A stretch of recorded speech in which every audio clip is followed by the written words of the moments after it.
Hey y'all, this is Moni. And this is Kat. Hey Kat. And this is the Fake Ass Book Club. Wait, can we both say it or no? Yo, what's up, y'all? We're back. Yeah, we are. Welcome back, guys, to the Fake Ass Book Club. This is your girl, Moni. Hi, Moni. I'm What's up? Kat. Hey, Kat. And I would also like to welcome everybody back. I mean, do I have to say it? Yes, you have to say it every time. I'm so excited. Why? Where's all this excitement coming from? It's Friday, first of all. This is kind of weird because we don't typically record on a Friday. No. But we're here, and it's the end of the week, and I'm always super excited about that. So there's that first and foremost. And then it's you. It is me. I get to see you. Yes. That's always fun and fantastic. We've got snacks. We got We do. Thank you for that. pinwheels. We've got tequila. I've got leftover popcorn from our Chicago trip to Garrett's. Shout out to Garrett's for the popcorn. Yeah. And so, I'm excited not to be at work. Yeah, and that's over. doing something that is fun and that I enjoy. I'm thank you for being excited. here. I mentioned earlier I've been bursting at the seams to talk about this. This was a lot of the things I like to talk about. So I am also very, very excited. Yeah, this is definitely right up our alley. So without further ado, let me introduce the book that we are talking about today. It's called Trainwreck by Sady Doyle. And we are super excited to talk about this book because, I feel like it hits on a lot of the stuff that we end up talking about anyway. And I want to say this was a recommendation by one of our listeners. So shout out to you. You know who you are. Thank you for this recommendation because it was not on my radar. So, and it was super good. So I can't wait to talk about it. But let's do a little movie trailer statement. All right. Dun, dun. Do you have one? I have one. Do you have one? Do you want to read it? I think you're doing a fantastic job. I want you to keep going. Okay, fantastic. So, she's everywhere once you start looking for her. The train wreck. She's Britney Spears shaving her head, Whitney Houston saying, "Crack is whack," and Amy Winehouse dying in front of millions. But the train wreck is also as old and as meaningful as feminism itself. Where did these women come from? What are their crimes? And what does it mean for the rest of us? For an age where any form of self-expression can be the one that ends you, Sady Doyle's book is as fierce and intelligent as it is funny and compassionate, an essential, timely, feminist anatomy of the female train wreck. So, Dun, dun, dun. listen, I'm here for all of this because I found this to be a fascinating topic because it is something that is a real thing that I've been able to observe. It's a over phenomenon. time. It's a whole phenomenon. It's an observable phenomenon. It is. For sure. Yeah. You know what I learned today? Because when I was trying to do the outline and we had to do like about the author, Yeah. I learned that their pronouns are actually they, them. Oh, the writer of the book? Yes. I like that. They identify as non-binary and trans. That's funny you say this because I found that out today too. I actually was looking up a little bit about her and I didn't realize that she was non-binary. Them. There What you did I go. say? You said, yeah. And now we have to cancel you. So I goodbye know. forever. Well, I'm old and I'm still learning. And so, you know what I'm saying?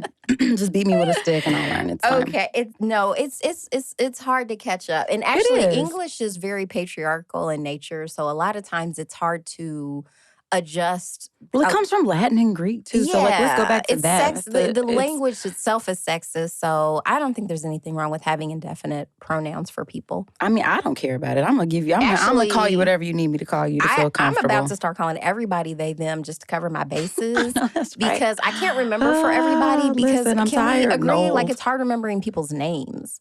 So the worst. And I used to hate, like, when we were learning, like, French and Spanish, you have to remember, like, the different feminine tenses of stuff. I do remember that. I hated that so much. It's like, just make everything, like... One.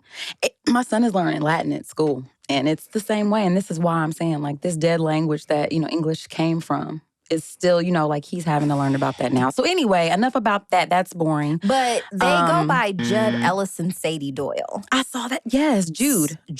What did I say, Judd? Judd, you did. I Because the did E's say at the end, the E makes the U You're a right. long sound. English is dumb. Thank you for the correction. You're welcome, friend. That's what I'm here for, apparently. Thank you. That's awesome. You. Okay, so before we get too deep into the author and the book, let's do our dedication. You're right. I'm friends. messing up. You're not messing up. I was too excited to talk about it. That's okay. I'm just as excited as you. I think we established All right, that. let's put our hands over our hearts. Before we get into this episode, you guys, we always like to start the show off with a dedication. And so we always like to start it out with a dedication to anyone taking time to kick it with us and listen to this lowly podcast because, we're doing it for you. So hopefully you're enjoying this. So shout out to you. And I also want to do a dedication to anyone taking care of other people. So whether you're taking care of somebody's kids, caregivers, elderly, young, whatever, it's such important work, and it takes so much out of you. It's exhausting and thankless. It's exhausting, it's thankless, but it's so necessary. So shout out to you. The Fab Podcast sees you. Listen, we see you. And also, too, don't forget to take care of yourself, because I do think that that's a thing that happens when you're taking care of other people. You're a non-entity, in those moments. And you're not always taking time to step back and, assess where you are in the situation. And I do think it takes a lot out of you. So, that's just been heavy on my heart this past week. There's been a lot going on. And I feel like I just keep receiving the message from the universe as far as just like, take care of yourself. Yeah. Take care of yourself. Slow down. If you guys follow us on Instagram, I've been posting stuff about that. So take care of yourself, you guys. It's hard to take care of ourselves and each other. And so we see you if that's what you are in the middle of. And what about you, friend? So my dedication is going to Cola Booth, who was the first author we actually ever covered here on the Fab Podcast, on our Fake Ass Book Club. But this book gave me heavy Cola Booth vibes because it's very feminist, it's very womanist. Okay. And I actually want to read a passage from one of her books that really resonated with me and reminded me so much of why stuff like this is necessary. Let's do Here it. it is. Okay, so it was all such camel shit, another form of slavery. The concept that men could fuck around as much as they like, lie to, impregnate, then abandon their women and children, sleep with 10 females a week, transmit and carry venereal diseases, let drag queens suck their dicks in dark alleys and still be respectable, in fact, be patted on the back and looked upon for being whoremongering dogs, while females were expected to cover up, their virginity placed above their human worth. Say it again, their virginity placed above their human worth, and the entire prime of their lives often wasted, used up as they compete to be the most respectable lady in the community, the most deserving of having a man, the one with the most self-hating, anti-woman moral beliefs. I told Rassam Daba I could never go back to Christianity or Islam, and that instead of covering up and relinquishing my sexuality after being raped by men, I was determined to flaunt my sexuality even more, embrace it, and use it to own it. Wow. Yeah. That does. That sets the honestly, tone for this what is we're what about you to guys talk are about. in for, because that's what this book is giving us vibes And actually, for. just to wrap That's it up beautiful. too, to live my life, to put my sex in the service of me for my own selfish agenda and enjoyment, I could give a fuck about men validating my respectability. Ooh. I thought that was the cheery. I like it. And that's why we like cola. Let's go, around cola. here. Let's go. We like cola around Let's here. go. Yes. I like this. So that yeah, was very this fitting. episode, I felt like this one's going out to her. So before I brought this book to you, because again, it was a recommendation. Had you heard of this Jude Ellison Doyle? Had you heard of them? I had not. Okay, awesome. Neither had I, and I'm super glad. But it sounds like they were a big deal, though. Oh, yeah, for sure. I mean, and there's plenty Just wasn't in my sphere. No, and I'm going to tell you right now, there's lots of stuff that's a big deal that I don't know about because I'm Fair. old. You could fill a book with And everything I'm I don't know. Listen, several. Okay, an encyclopedia, I don't volumes know and volumes. most of the things. No, I don't. So, but a little bit about the author. We did talk about them a little bit. So Jude Ellison Doyle, formerly published as Sady Doyle, is a non-binary author, columnist, and all-around weirdo living in upstate New York. As Sady Doyle, Jude is the author of Trainwreck, The Women We Love to Hate, Mock, Fear, and Why. So that's what we're reading today. And has been called smart, funny, and fearless by the Boston Globe, compelling and persuasive by New York Times Book Review. And The Atlantic predicted that Trainwreck will also likely join the feminist canon. So she's got some other books out there, but I really do want to dive into the book. I really, really, really enjoyed this book. I saw that on Goodreads. It said that it had 297 pages. Do you have something different than that? What do I have for page number? I have 339. Wow. Okay, I don't know where I got that from, but okay, I mean, it was somewhere an in there. audiobook, so I was just looking up on Amazon what they have listed. Okay, I think for that the was page Goodreads number. And actually, I want to read her last tweet because that's something do I it, wanted to yeah. kind of do too now, Okay. or to just get a feel for. Some current stuff. Like I said, I had never heard of them before this, so I was really interested in about the author stuff. So, Okay, do it. So as of today, October 15th, 2021 at 2:28 p.m. Oh, damn. They said, "Welp, I am off to exercise self-care. Asterisk, spending money I don't have on antidepressants I wouldn't need if multiple harassment campaigns hadn't isolated me and made my CPTSD highly symptomatic in ways I can no longer manage with talk therapy." Excuse me? So yeah, they're great with words. Wow. And relatable content. That's really messed up. And we just were talking about self-care, and I think that this book does sort of delve into a lot of that. So let's get into some of the relevant themes in this book. To me, the things can I tell you how I listened to it? Oh, yes, please. Because you were pointing out, you listened to it on Audible, and there was a place to keep notes. Yes, which was and I fantastic. never knew that on I the didn't app. either. This was my first time. So, I mean, I guess we're old. We're old. So that was kind of crunchy. that was very crunchy. I'm eating this popcorn so bad. She's smacking too. Sorry, guys. So, but no, I listened to it on Overdrive, which is the app you can listen to audiobooks and read ebooks with your library card. So I got it for free. I like it. And so, that was... so how was it? It was great. Okay. It was easy peasy. It was I just had to put in my library card and bam, then I just downloaded it and it was in my Libraries phone. are fantastic. And I listened to it a little fast as well. I think I listened to it at 1.25%. You were in a crunch. I was. I had to get it. It's the fakeness. But okay, now we can be normal. Oh, my eyes itch. Sorry. Okay. So, relevant themes of this book, to me, of course, sexism is something that comes up. Bit. Patriarchy, obviously. Death to it. Death to it. And I don't know how to put this in a succinct sort of blurb. I just said it was women through, because it's nonfiction. It is for nonfiction. sure. And to me, it's sort of like a collection of essays. It is. Well, so I mean, as far as a theme. Oh, misogyny. Misogyny. Oh, because you know what vibes it gave me? What's that?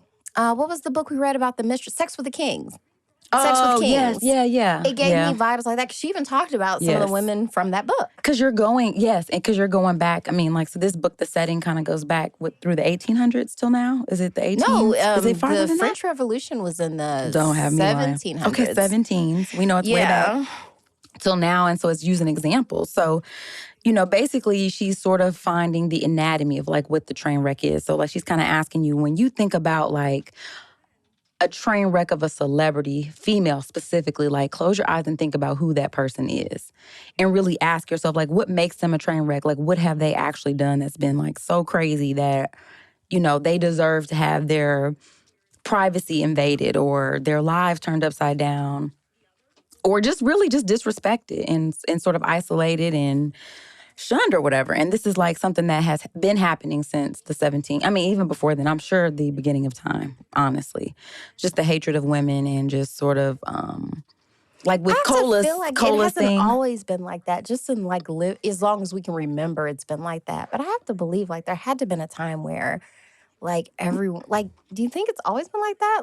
Misogyny always? I don't know. I mean, as far as I can know, I don't know. I mean, I don't really have any real... I definitely want to get to a point where it's not there. So I maybe it's just wishful thinking. I would like to think there was time, because there's ancient art.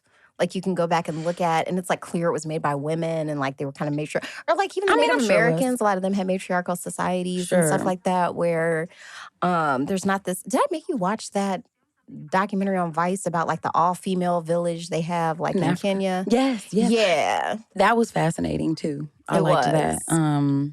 What were some of the stories that you feel stuck with you as far as just her illustrating the point about the train wreck and why it's necessary? Because to me, there's just so many. Okay, so I put on my notes. Yeah. So it seems to me that it's the train wreck exists as something to hold up as a punishment to keep other women in line.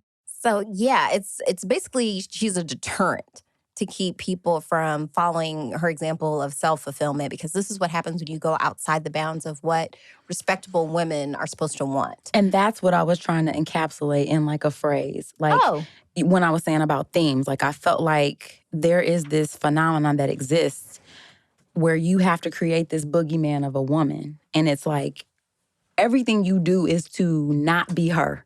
Yeah, kind of like when Donald Trump called Hillary Clinton a nasty woman. Yeah, like you don't want to be a nasty woman. No. You don't want to be a bad girl. With her pantsuits. Yeah, and education. And just learnedness. And she has goals. And thinking she should have authority over a man. Well, and like we've been told over and over again how disastrous that is.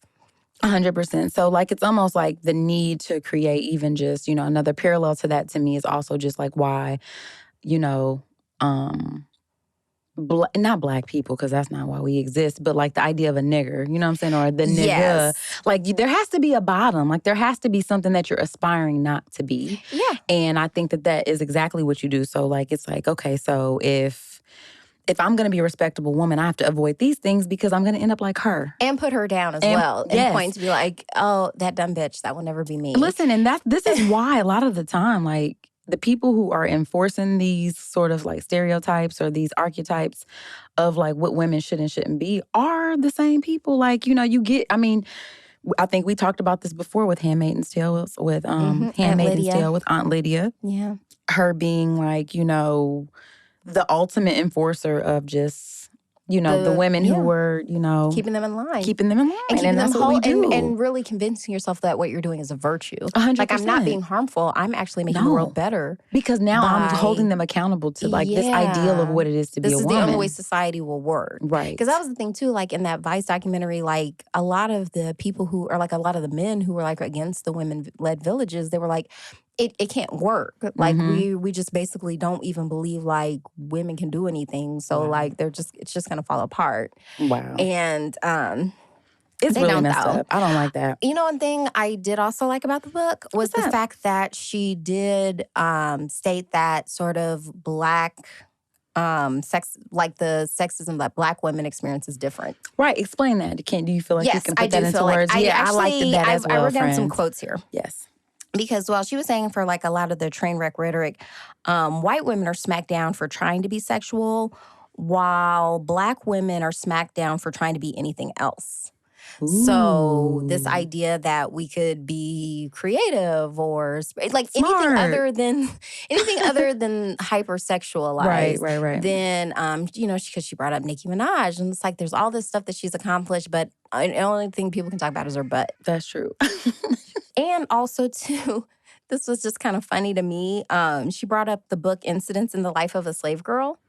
Oh, yes, she did. And I've read that. Because who was the author? Of course, I got all the names mixed up, but I thought that was really fascinating. I have that down, too. Let me see. It's in my notes. See, this is why we keep you around. The author is Harriet Jacobs, but she wrote under the pen name Linda Brent. Okay.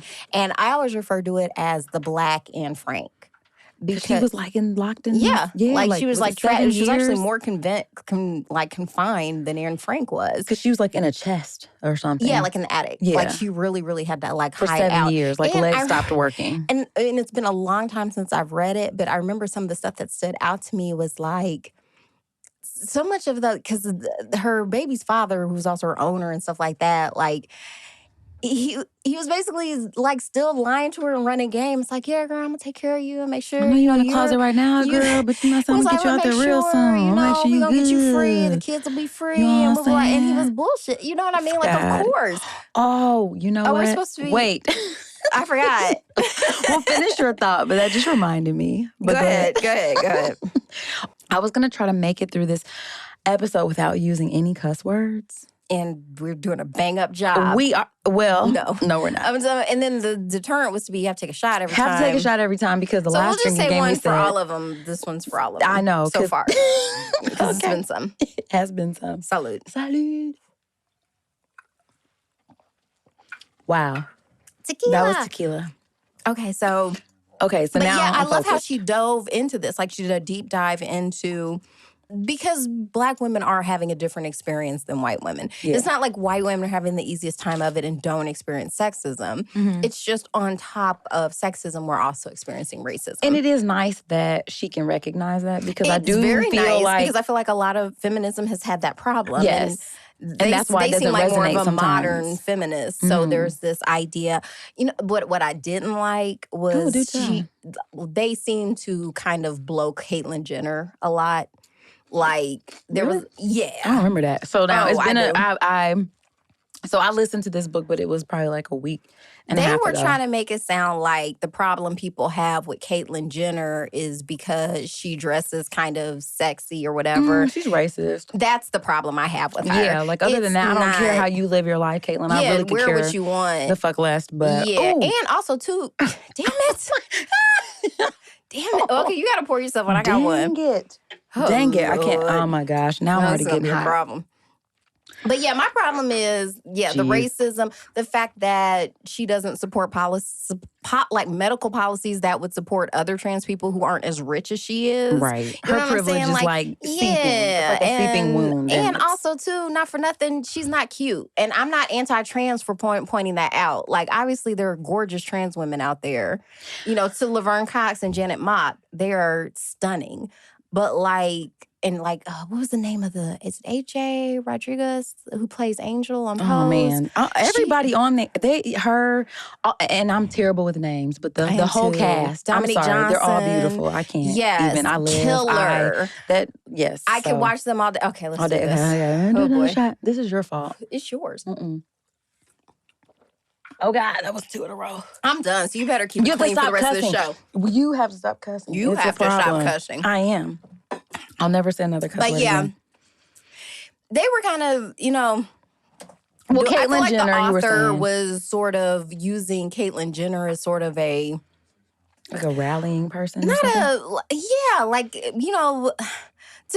was like, Like, use somebody else. Like, if you're going to use a trans example, like, someone who's actually for the cause. Because I feel like Caitlyn's for her cause. Oh, so, big time. I mean, and honestly, I don't want to give her a lot of... a prop. But I feel like this book we can move on from her, but yes. Yeah, going hard on her. But that, to me, like, when people have Caitlyn Jenner, it's not because they're anti-trans. I'm trans-affirming, and I don't like her. Yeah. So, and I'm allowed to not like her. And I'm allowed to not like her because like, I don't have to like everybody. No, you sure don't. I also liked... the fact that, she talked about Britney Spears. She talked about... Because that's the first thing that, when you mentioned the book to me and you mentioned a train wreck, that's the first thing that came to my mind. She's one of the people that I think about. And it's like, have you seen her documentary? I haven't. I watched it. Okay. It was good. You need to watch it. It was really good because up until this book I hadn't. And I thought it would be helpful because, we were kind of delving into this. I've always felt bad for Britney Spears. She looks like she has been, honestly, I had no idea how deep it was with the conservatorship, and I still don't, I watched it one time, so I don't have all the ins and outs, but it just sounds like she basically has her dad. Like, she's not herself. There's zero autonomy. It's usually what you have for people with dementia is what you have. That's what's in the actual legal documentation. Yeah. And the doctor who signed off on it, like, he's a geriatric doctor a psychologist of all things. And of course, he's like, well, I can't talk specifically about any cases. But it's okay, sir. Like I said, these are legal pathways. And like I said, this is baked into the sauce. It's sexism. Like, this is specifically when she was talking about, like, the women who were in mental asylums over years. And how that's entertainment. Though, for folks. And it is a form of entertainment a lot of the time. So that's the parallel now. Like, let's drag out the young, mentally tortured girl. Like, her talking about Amy Winehouse, too. I know, that was really messed up. That was like, man, that was hard really to see. Messed up. Now, I will say, I've never been a fan of sort of publicly dragging people. Because I remember even at the time when Britney shaved her head and everyone said she was crazy, I remember thinking, as a hairstylist, that makes sense. Mm-hmm. Because I could tell, like, her hair was... And the fact that they kept bleaching it. I knew what they were doing. They were bleaching it with the extensions still in there. And the bleach was getting trapped in the adhesive glue. So now you have, like, shredded wheat for hair. Basically. And Yeah. that is the only remedy. You have to shave it off and Yeah. start all over. So to me, that Poor was, and the girl. fact too that she was probably very tired of being sexualized. Like she's like, maybe if I shave my head, these people will just Well, and it's weird stop being how so obsessed with my vagina. it's so weird though how, you know, you start off because, you know, she starts off as this virginal kind of like, you know, oops, I did it again. I mean, that whole video was It's like a I'm keeping it schoolgirl pure vibe. till I mature. Yeah, and of course that's kind of like the energy she was on because again you're socialized to be that way. Right. Like you can't You come wanna out be a saying good like, I girl. don't know, like I kind of want to, you know, explore my sexuality and see what's out here. Like you can't really show up like like, that what and these be dicks talking respected. about? Yeah, You know. you really can't do that. No, you And can't. still be looked at in a positive way. Because I think we all want to be good people. I remember But how that. is it that you dress her like that in this sort of like fetishized sort of imagery, but then you expect her to be a virgin? So it's like you want her to They be want sexable, sexually experienced but- virgins.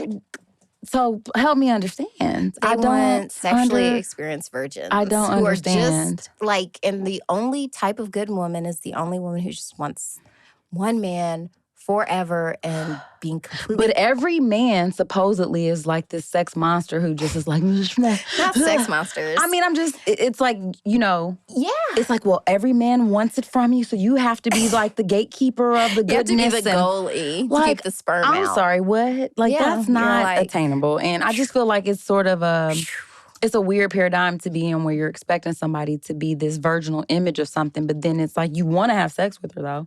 And you want to, but then as soon as she shows you anything sexual, it's like, oh, well, she's like, terrible. ah, How dare but you? You know what? I find men on average usually call women hoes when they're not getting sex from them. Ooh. Like they usually feel like, well, you fucking all these niggas, but you're not fucking me. It's like, but I don't want to. I don't want to, Because it's though. like, and then it's like a lot of, yes. Yes, and. So that's where I was in complete alignment with our writer. I mostly agreed with them on pretty much everything. The purity myth.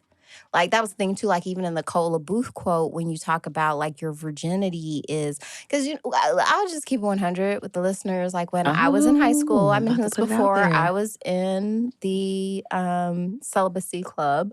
I'm thinking... I'll wait. There's a club for that? That's weird. Okay, no judgment, but no judgment. Do you want to hear the name of it? Promise Keepers? Losers Close. Weepers? Close. What? Promise Keepers is the men's group.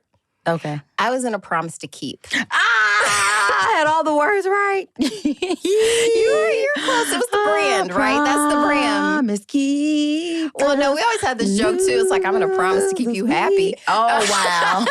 Wow. Because here's the thing. Most of the people in the group were having sex. Like, that's the thing. Like, you... That just reminded me. Did you see that? I saw something on social media where there was like, I think they were Mormons. Okay. And it was like, so they had to keep their purity or whatever. So was it called the loophole? What is that? What it is? Where you like you stick just have it anal in? Sex? No. Oh. No. You stick it in. Oh, so you just like kind of... No, you don't move. Just don't move. You don't move, but somebody jumps on the bed. Wow. What? Listen, the libido's unstoppable. I mean, it is undefeated. When do like, we you just really want to fight the libido of teenagers? Like, really? That's what stopped that. We talked about that earlier, the mommy dear and dead and dearest and stuff like that. That's what finally got her loose when she's like, I'm trying to fuck. You just said the F word. You have to just to. I can't. I have to drive home. Okay, I'll do one. You have to do one for both since you said I'm back to back. But she wanted to have sexual intercourse, and that's what finally Kat, got you're her a out naughty of it. girl. I'm sure someone is willing to give you a whooping for that. Get at me, bad spanking, girl. wow. Yeah, it's not I'm starting great. to sweat a little bit. I am too. I like it though because I like being warm. I don't know. I don't. Anyway. Okay, I'm gonna do it, but just give me a minute so I don't start slurring my words. Don't worry, because I'm gonna keep it clean. But yes, are you? So yes, in a Promise to Keep, most of the members of it were sexually active, but like you would. So how cool were you guys? Just on a scale of 1 to 10. Well, we were pretty cool because on days because our purpose was to give lectures to like middle schoolers about how chastity was cool, but we didn't. Chastity? We just taught them like you need to use condoms, people. That's what's up. And I remember the lady who like ran our group, like because I don't know why it always ended up like this. All the girls in my group were black, and like the lady who was in charge of like taking us there was white, and I think she was scared scared to say anything to us because it was like, it's irresponsible to tell these kids, like, you should just wait until They're not going to. So it's like, stop you need to playing yourself. Yeah. Be honest. So, it's like, but we were cool because we could leave school for the day. Yeah, which is nice. And we didn't have to wear our uniforms because we could dress up. So, there was bonuses. Little skirts and I always did I had a pinstripe suit. I'm fancy. I mean, it's like, we're going to talk to the kids. I love the kids. That's right. So, but yeah, it was, it's this sort of purity myth of, at least that's what I was taught. Like, and what I'm realizing now too is back then, it wasn't so much that like I really agreed with like, oh, I should just be keeping myself virginal until I meet my husband and marry him. It was really because I just didn't want to have sex. And it's not enough to say that. I have to say Jesus doesn't want me to have sex. I need a man vouching for me. Yes. And then everyone's like, oh, okay, cool. I can respect that. If I just don't want to, that's not enough. If I was just like, I honestly had the cognitive thought, I'm like, I don't think I'm ready for this. Because I was watching everyone around me having sex and it wasn't you guys were great. a mess. You guys are not nailing it. I mean, everybody was knocked up. It was it's looking bad out here, guys. And so here's a quote. And I was also, here's the other thing too, I was deeply ashamed of my body. Because you're just taught like your body's sinful. Like, it's like I didn't want anybody to like see. That was a cuss word. Yeah, you. I almost said another one because okay, fine. Yeah. But yeah, I definitely feel like I can feel that too because I mean, on top of just the awkwardness of being a young person coming into your sexuality, like that's already a big deal. And so, yeah, I mean, being naked in front of somebody or just not knowing what to expect either. And people don't really talk to you in depth about what to expect or anything like that. So I do think that it's sort of like, okay, you're just getting thrown out there. I was like reading 17 magazine and Cosmo and like, sorry, the way you did it was funny. I'm sorry. They saw it on camera maybe. It's only because you're drunk now. Probably. Mm-hmm. But there wasn't a lot of credible, like I was trying to get information wherever I could get it. So I was reading a lot of books. Like I did realize early on, I was like, ooh, there's a lot, like there's sex parts in books. Mm-hmm. It's like, cause it's like, okay, let me just read this. And I was like, this is great. Cool. I'm good. This is good enough. Yeah. I can just read about it. It's I'm fine. Good. Oh, this was actually the first note I made. Like this was in the first part of the book where they make the observation that as human beings, we refuse to believe bad things happen for no reason. I actually tagged this as well. I like this. Okay. Tell me why you liked it. And I like it. We'll read the whole thing first. No, that's all I wrote down. Oh, okay. So you go. Well, I like that.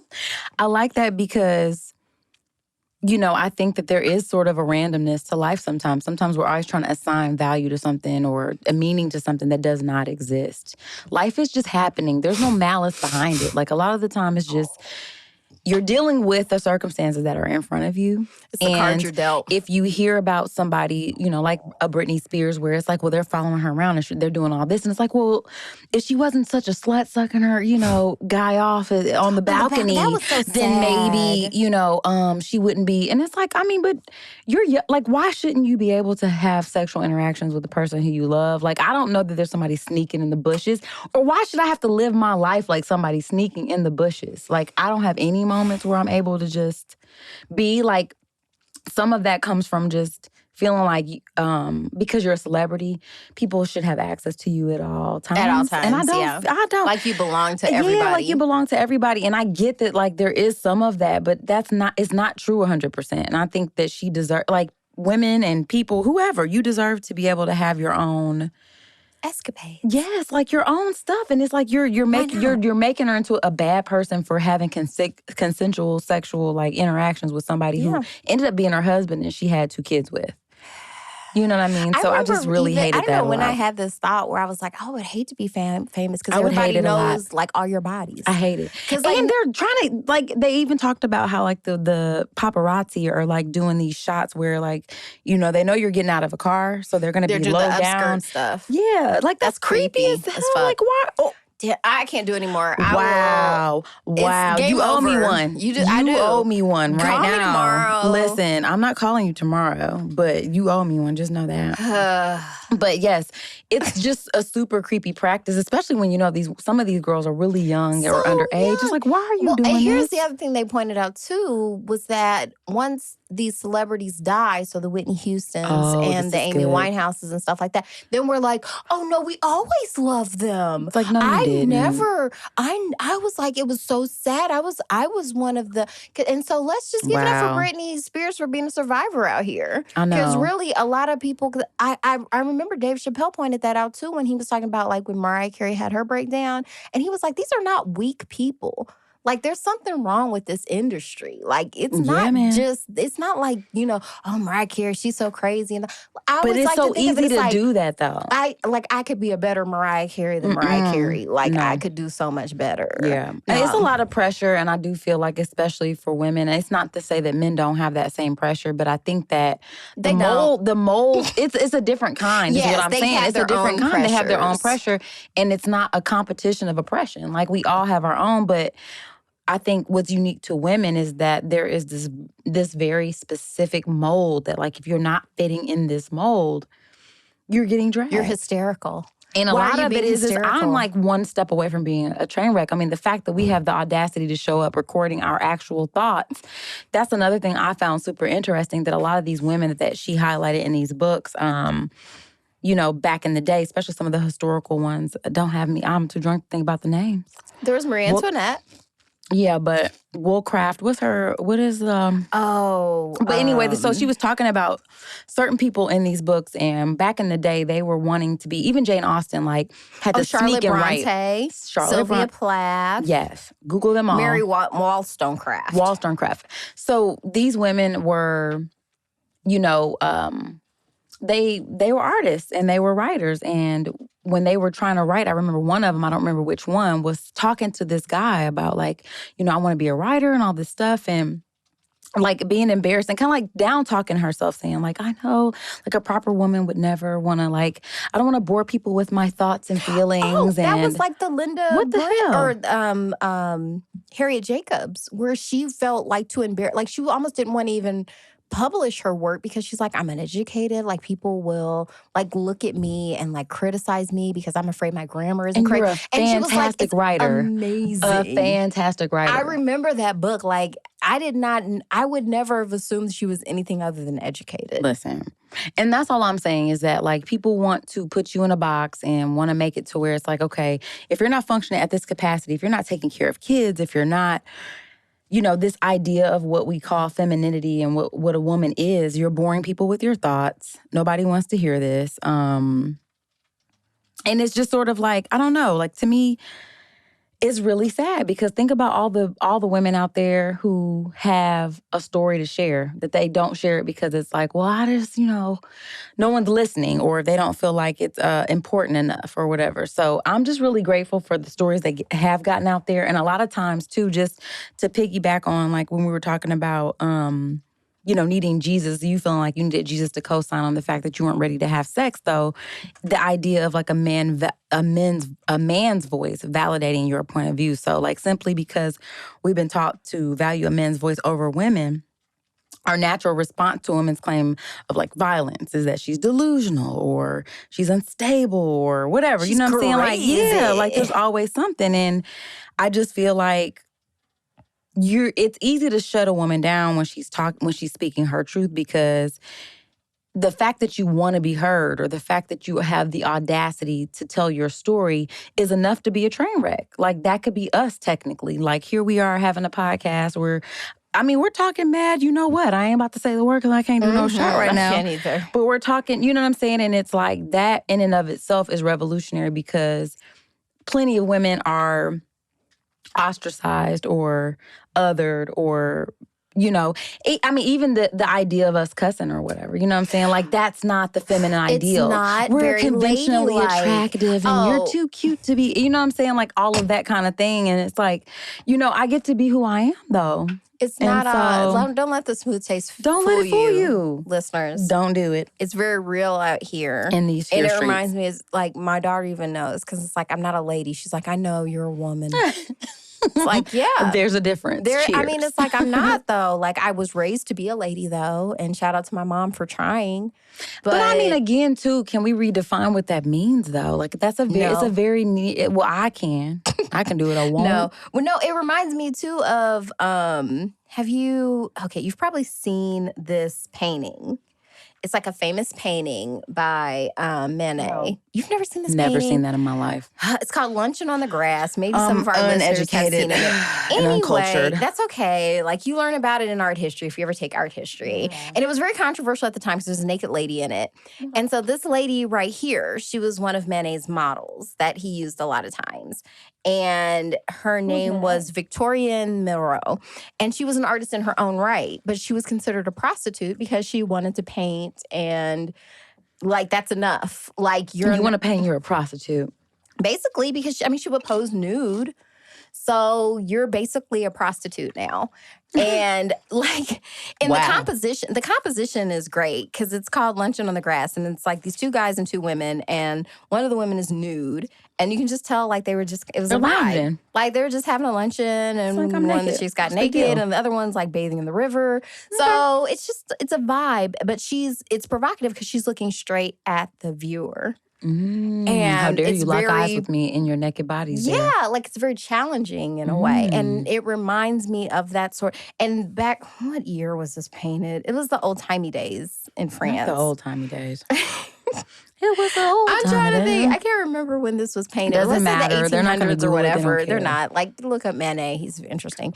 But women back then, like, you couldn't do that. Even though now it's not a big deal. Like, I went to art school. I can learn how to paint. It's not a big deal. Back then, like, the fact that she wasn't just married and taking care of kids, it's controversial. And pretty much there's no other category to put you in. You're either a devoted wife or you're a whore. It's 100% that. Well, even because And actually, can I put this out here too? Yeah. I have no problem with whores or sex work. But the thing is that, you know, we can recognize that, but then in society, when there's this thing where it's like, well, if you acknowledge your sexuality in any other way than just like procreating for your husband to get an heir or whatever the hell, there's, you know what I mean? Like, there's a stigma that goes along with it. And so one of the descriptions of, Wollstone? Oh, let me look it back up. Mary Wollstonecraft. I want to say that, like, even though she was and so Google her, please, because I have them all mixed up right now because I've had several shots of She tequila. wrote A Vindication on the Rights of Women. Okay. And so she was she was very, like, I don't know what we would call it, woke now. Yeah. Yeah. Very, you know, big feminist energy.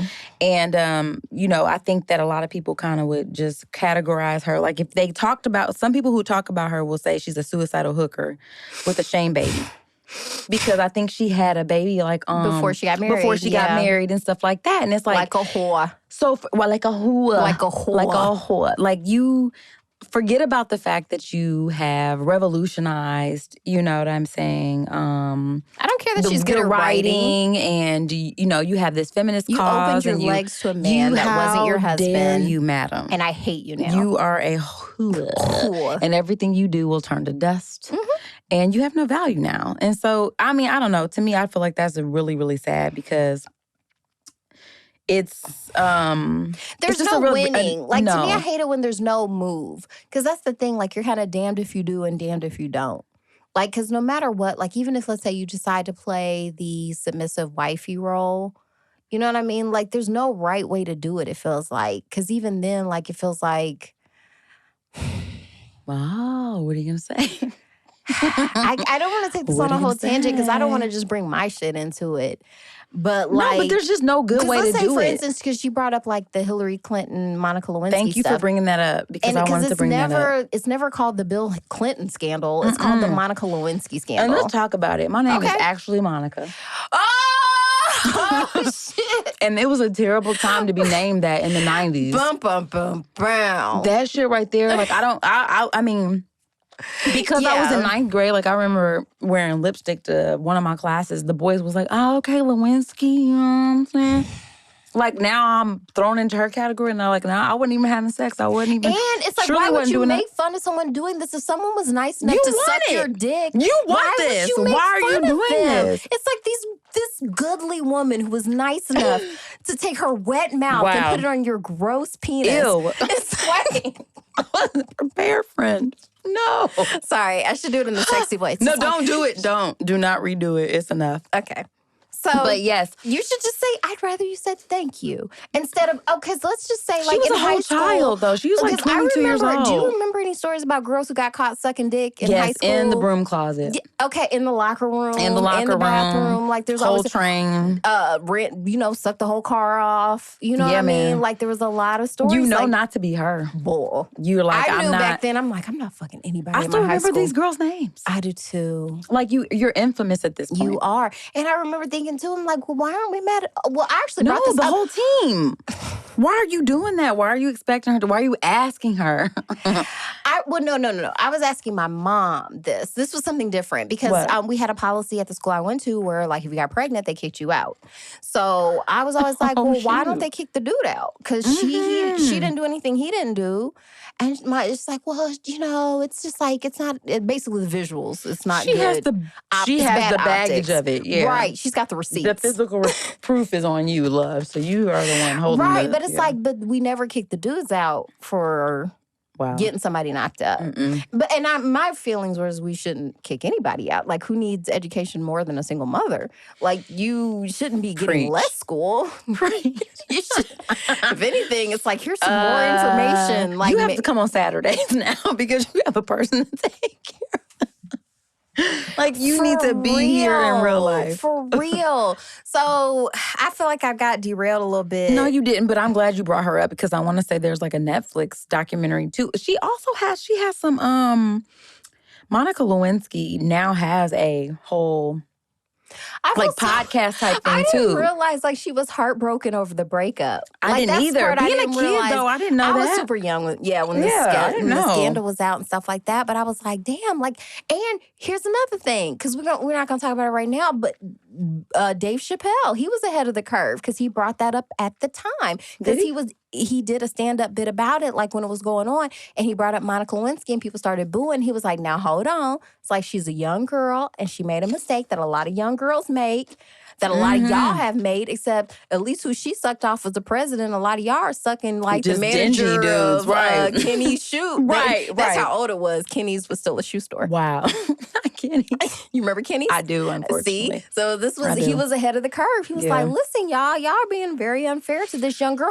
And she's not the one who should, at 22 kind of, so here's the thing. But this is a whole-ass adult. It's not just her. Again, like it takes a lot of people, and you're the leader of the free world, and you're decades older than her. And so, like, to be enamored by the most powerful man in the world who is notoriously charming, that doesn't take any of the and he knows responsibility over her. Yeah, like, you know what I'm saying? Like, again, it's that priming kind of thing. Like, he had plenty of hoes. Like, let's be clear. Like, she wasn't the only one. She's the one. I think we can definitely say with confidence Bill Clinton had hoes. 100%. Yeah. And so, her only fault was really just kind of falling for it and really, like, believing it in some way. So, but she was talking about the crazy girlfriend trope. The crazy girlfriend trope, but then also you have the Hillary trope, which people like to latch on to. She's power hungry and she wears pants and she's not cute. And no wonder Bill cheated on her because she was trying to have his job. You know what? To me, she never talks about the stuff that to me would make her more relatable to people. Because one of the things she made a lot of political enemies when she was the first lady of Arkansas because she doesn't come from money. So like when she started getting into all this stuff, like I think to her, she was like, oh, I can really make a difference. So like when Bill is the governor of Arkansas, one of the traditions they had was that prisoners from like the prison would come and do like work around the governor's mansion and stuff. And she pointed out, it's like, hey, this feels slavey. Wow. Not slavey, though. She pointed that out. She was like, yeah, she didn't say it like that. She said it in the smart white lady way. But like, that was the synopsis. Like, and she was right. It's really slavey. And she was like, yeah, I don't think we should be doing this. Like, we should probably just get contractors or make sure these people are being paid. Something. Because the way that shit bad. works out is like they pay the prison, but they don't pay the prisoners. Right. So she was like, yeah, that's just slavery with extra steps. And so she made a lot of political enemies doing that. And it was like, wow, like that kind of makes sense because that sounds like something I would point out. Where it's like, you're I'm a troublemaker. And I am. And the fact, too, like a lot of the stuff she does is she's acutely aware of how like oppressed women are around the world. There was like this girl in Jordan who had like been pushed into like in a marriage when she was a child. And she was like, oh, what can we do to help her out? Like that was in her email. And like the email scandal, that was like some of the stuff in there. Like people are like, just like, oh, her emails. It's like nobody wants to actually go through and read them because it's boring because she was just doing work.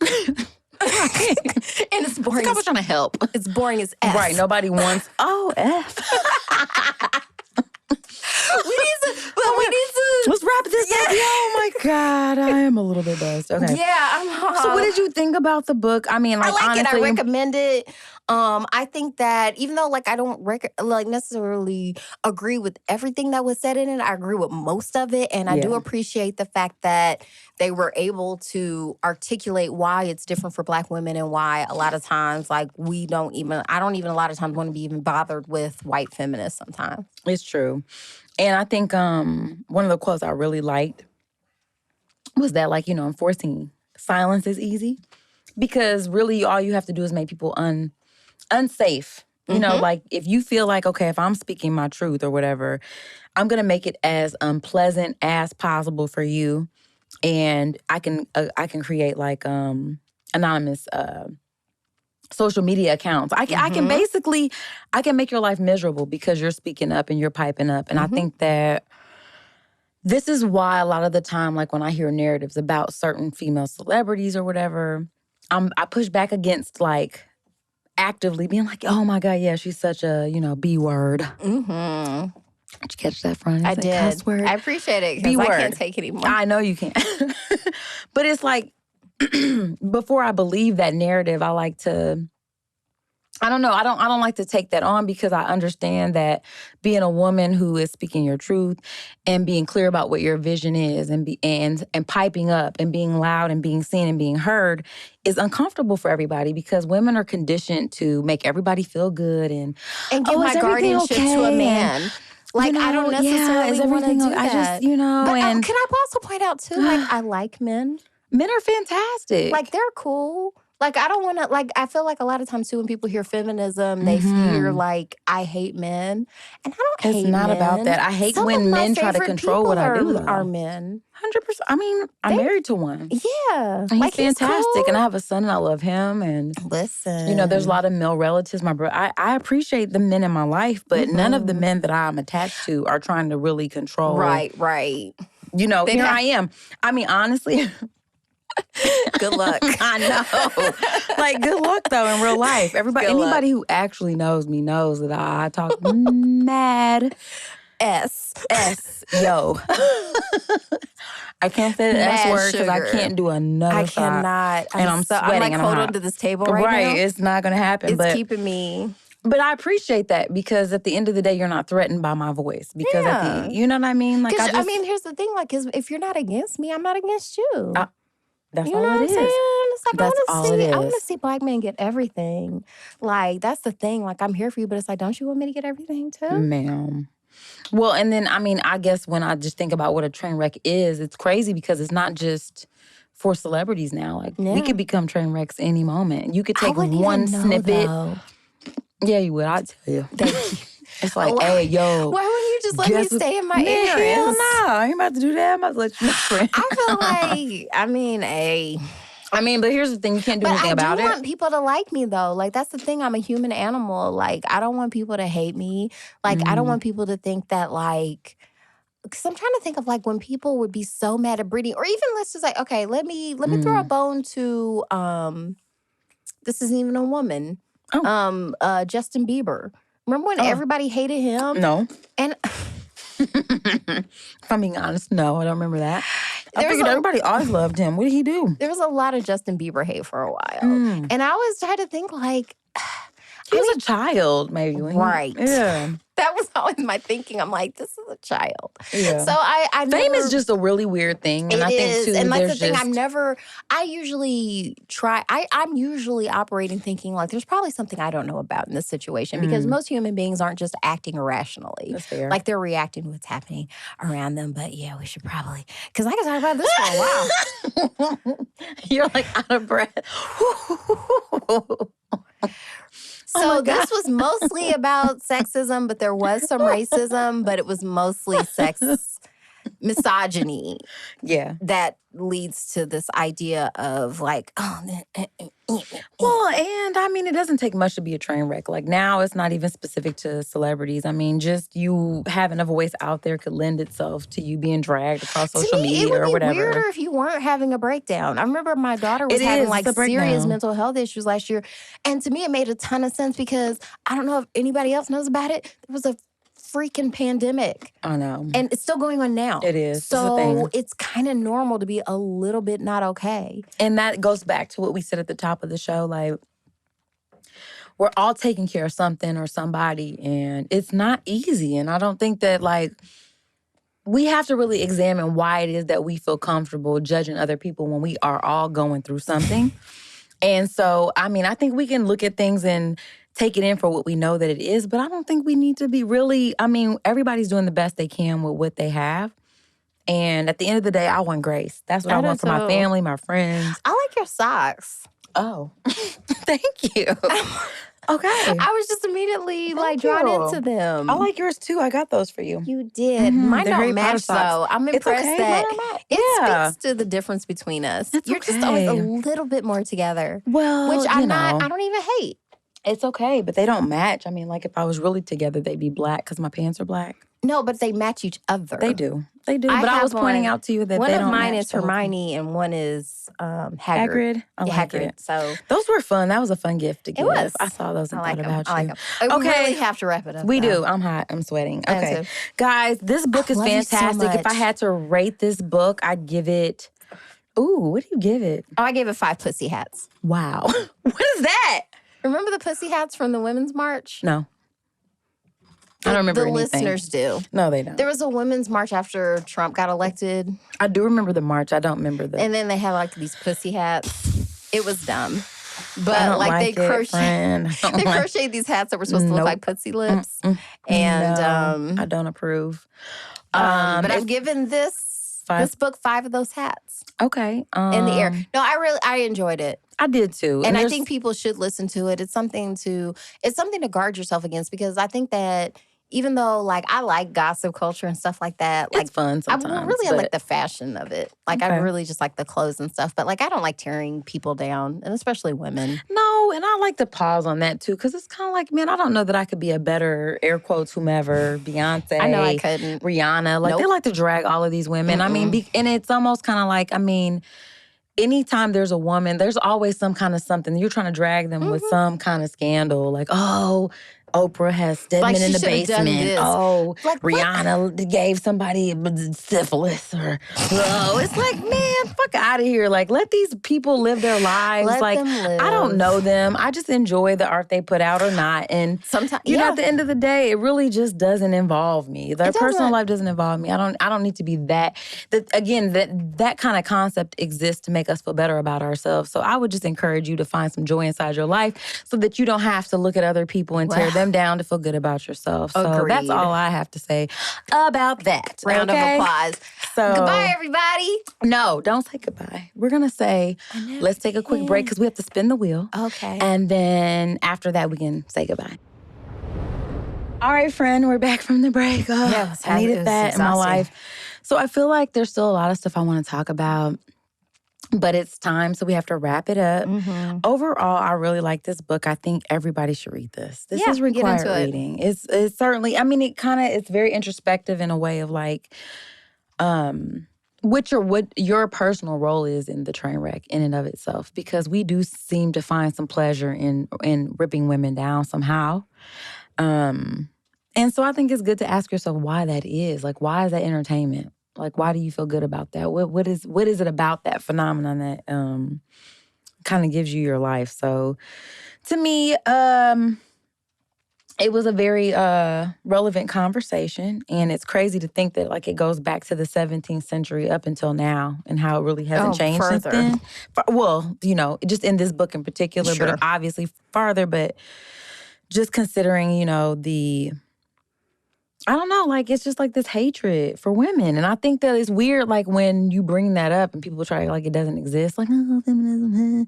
I mean, the idea of feminism is really just sort of, again, like the lack of autonomy that women historically have had over themselves and what they want and what they want to pursue. You know what I mean? Like our value and worth is almost always associated with a man and our proximity to a man and what they can or can't do for us and how we're making them look. Female brains are so feeble. We have to have some sort of male guidance. So I feel so embarrassed. So we should feel grateful that they even want to do that for us.